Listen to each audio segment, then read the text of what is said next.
Welcome in, everybody. Ritchie and Rob. He's John Ritchie. I am Rob Ellis, brought to you by the great people at betPARX. All right, John. So earlier in the week, we looked back at the Giants game. As we always do, we look ahead to the next opponent. It's the Arizona Cardinals. Now, there is a familiar name here coaching that team, Jonathan Gannon, who was the head man of the defensive side of the ball for the Birds for the last couple of years. John, they come in at 3-12. They've lost 4 or 5. This is not a great football team, but my question is, as someone who did it, who lived it, how much of an advantage does Gannon have with that sort of intel, that inside knowledge that he had the last couple of years? It definitely makes a difference. And I am one of those who believes that Jonathan Gannon, by nature, is a little more aggressive than what he showed, what he was permitted to show here in Philadelphia. We know that the organization has a philosophy that they don't want to get burned by big plays over the top.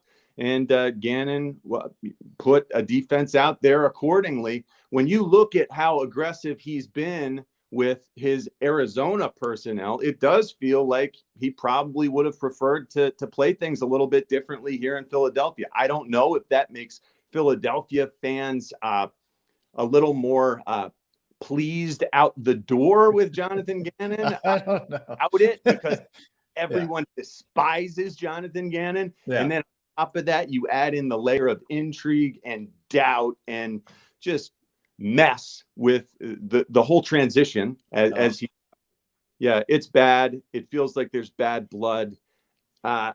There's absolutely motivation on both sides to outdo the opponent this week. I'm excited to see what Jonathan Gannon wants to show this Eagles organization that he wasn't permitted to show defensively last year. I think he's going to heat us up.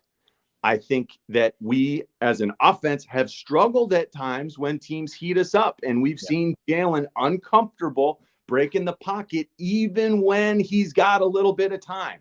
So against the Giants, I thought he did a better job of feeling that pressure, of responding appropriately to pressure in the pocket. And I hope he keeps it up this week, because I do have that feeling Jonathan Gannon wants to get after our offense. Yes.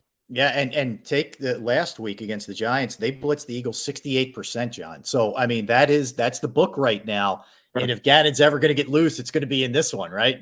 To show that this is what I could have done, Eagles fans, had I been given the reins to be able to do it. So it should be interesting. But I got to tell you, last thing on this, John, I don't know what Eagles team's going to show up, man. Like, I want to see the game where I feel like they played the complete game. They didn't make the mistakes. It wasn't self-inflicted wounds and all those kind of things. But I can't confidently tell you that this is going to be the game. I don't know.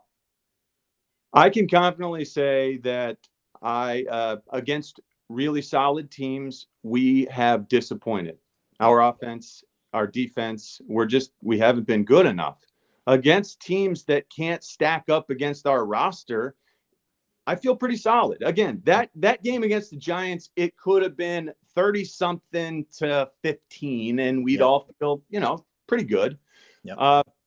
The point differential thing is an issue. Last season, our point differential was significantly larger than it is this year, because we're just not as powerful. We're not as effective. We're not as consistent. And we just don't perform with the same level of discipline. And I'm positive they're trying to fix this. I don't know that we have the answers to fix this. That's fair. That is fair. All right, John. So your vibe telling you they win at least? You feel it? Okay. Oh, they win. All right. All right. Glad to hear that. All right. I feel the same way. All right. For John Ritchie, I'm Rob Ellis. Appreciate everybody, and happy New Year, one and all, and happy holidays to everybody from both of us and the great people at betPARX. We are Ritchie and Rob.